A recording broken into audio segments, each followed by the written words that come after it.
I'm Ashley. Welcome to EZ Bootlegger. Today we're going to make an IPA. There are 3 ingredients: malt, hops, and yeast. Here's what you're going to need to make this. You're going to need a stock pot, a big large spoon, a fermenter with an airlock, a cup and spoon, and a strainer. Some optional equipment is a hydrometer and a floating thermometer. I've added 2 gallons of water to this pot and I'm bringing it to a boil. So we've brought it to a boil. We're going to turn the heat off and remove it from the heat. So now we're going to slowly mix in the malt.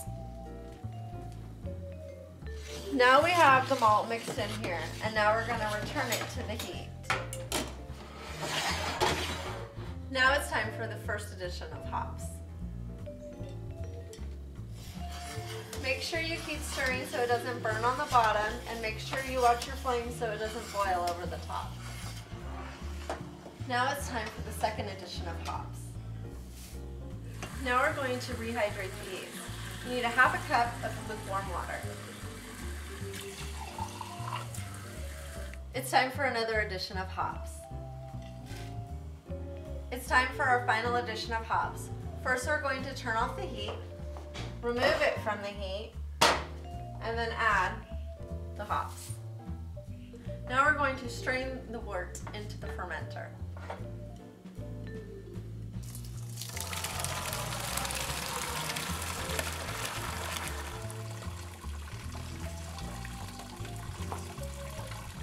Next we're going to cool the wort by adding ice cold water.